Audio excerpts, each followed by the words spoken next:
News చూస్తున్నాం. Drugs వినియోగదారులపై narcotic bureau పోలీసులు నిఘా పెంచారు. నిత్యం పబ్బులకు వెళ్లే వారిపై ఫోకస్ పెట్టారు. పక్కా సమాచారంతో 16 మందిని నార్కోటిక్ బ్యూరో అదుపులోకి తీసుకున్నట్లు తెలుస్తోంది. మాదాపూర్ గచ్చిబౌలి సమీపంలోని నిత్యం పబ్బులకు వెళ్తున్న వారిపై నార్కోటిక్ బ్యూరో నిఘా పెట్టింది. అదుపులోకి తీసుకున్న 16 మందికి యూరిన్ టెస్ట్ చేయగా ఇద్దరికి పాజిటివ్ గా నిర్ధారణ అయింది.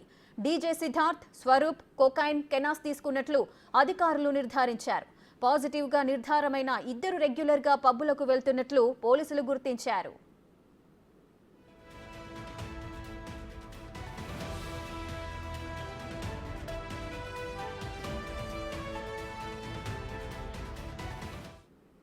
కొంతకాలంగా డీజే సిద్ధార్థ, స్వరూప్ కదలికలపై నార్కోటిక్ బ్యూరో పోలీసులు ఫోకస్ పెట్టారు. పక్కా సమాచారంతో రెడ్ హ్యాండెడ్ గా పట్టుకున్నారు. వీటితో పాటు ఎవరెవరు డ్రగ్స్ తీసుకున్నారనే కోణంలో పోలీసులు దర్యాప్తు చేస్తున్నారు. మరికొందరు అనుమానితులపైన ఫోకస్ పెట్టారు. నిందితులపై ఎన్డీపీఎస్ యాక్ట్ 1985 కింద కేసు నమోదు చేసినట్లు సమాచారం. మాదాపూర్ పోలీసుల అదుపులో ఇద్దరు నిందితులున్నారు. పిల్లలను డ్రగ్స్ బారిన పడకుండా కాపాడుకోవాలని తల్లిదండ్రులకు నార్కోటిక్స్ బ్యూరో అధికారులు చెబుతున్నారు. మరింత సమాచారం మా ప్రతినిధి రాణా ప్రతాప్ అందిస్తారు. రాణా,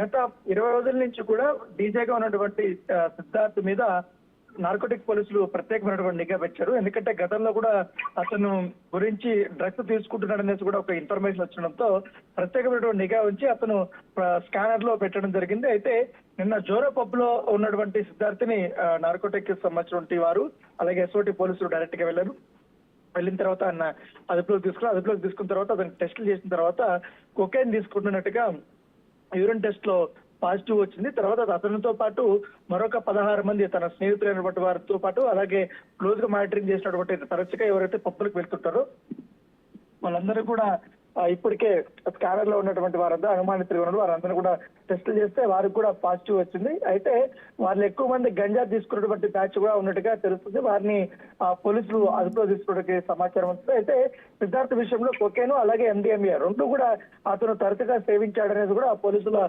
విచారణలో జరిగింది. పైగా మా ఎస్ఓటి పోలీసులు అరెస్ట్ చేసిన తర్వాత మాదాపూర్ పోలీసులకు అప్పచెప్పారు. మాదాపూర్ పోలీసులు ఇవాళ అతనికి బ్లడ్ టెస్ట్లు చేయించడానికి పంపించడం జరిగింది. అతనితో పాటు స్వరూప్ కూడా ఈ మధ్య కాలంలో ఇతను కొకైన్ తీసుకున్నట్టుగా నిర్ధారణ వచ్చిన నేపథ్యంలో అతనిపై కూడా కేసు నమోదైనట్టుగా మనకు తెలుస్తుంది. ఇవాళ సాయంత్రం లోపల ఏ సెక్షన్స్ కింద వీరిద్దరి పైన కేసులు మాదాపూర్ పోలీసులు నమోదు చేశారన్న దానిపై కూడా ఒక క్లారిటీ వస్తుంది. ఇప్పటికైతే నార్కోటిక్స్ సంబంధించిన పోలీసులు మాత్రం నార్కోటిక్స్ సంబంధించిన 1985 యాక్ట్ కింద వారిపైన కేసు రిజిస్టర్ చేస్తున్నటువంటి పరిస్థితి అయితే కనపడుతుంది. ఇంకా రిజల్ట్ బ్లడ్ టెస్ట్ సంబంధించి ఇంకా రాలేదు కాబట్టి వాటిని బేస్ చేసుకొని వీరిపైన ఎంతవరకు శిక్ష పడుతుంది అనేది కూడా ఒక క్లారిటీ వచ్చే అవకాశం ఉంది. అయితే స్వరూప్ విషయంలో మాత్రం గతంలో పెద్దగా ఇలాంటి మాదక ద్రవ్యాన్ని చూసుకున్నట్టుగా పోలీసు విచారణలో తెలియదు కాబట్టి అతను ఓన్లీ ఒక్కసారి మాత్రమే తీసుకున్నట్టుగా తెలిసింది. కన్జ్యూమర్ గా ఉన్నాడు కాబట్టి అతనికి కౌన్సిలింగ్ ఇచ్చి వదిలేసే అవకాశం ఉంది. అయితే సిద్ధార్థను మాత్రం రేపు రిమాండ్ తీసుకెళ్తామని కూడా పోలీసులు అయితే కన్ఫర్మ్ చేసినట్టు పరిస్థితి కనబడుతుంది. రాణా, అయితే ఇప్పుడు ప్రెసెంట్ స్వరూప్, సిద్ధార్థ్ ఇద్దరు కూడా పోలీసుల అదుపులో ఉన్నట్లుగా సమాచారం అయితే ఉంది. మరి వారిద్దరిని ఏ కోణంలో విచారించే అవకాశాలున్నాయి? నిన్న మధ్యాహ్నమే స్వరూప్ ని వాళ్ళ ఇంటి దగ్గర అదుపులోకి తీసుకున్నారు. నైట్ అంతా కూడా విచారించారు. తర్వాత సిద్ధార్థ్ జోరో పబ్ లో దొరికాడు కాబట్టి వారిద్దరికి ఎవరు సప్లై చేశారు డ్రగ్స్, కేవలం కొకైన్ ఒకటే కాకుండా ఎండిఎంఏ గాంజా కూడా వీళ్ళకి సప్లై అయినట్టుగా తెలుస్తుంది. ఆ మూలాలు ఎక్కడున్నాయి, రెగ్యులర్ గా ఏ ప్లేస్ లో మీరు సేవిస్తుంటారనేది కూడా క్వశ్చన్ చేసినట్టుగా తెలుస్తుంది. అయితే సిద్ధార్థ విషయంలో మాత్రం ఎక్కువగా పబ్బులు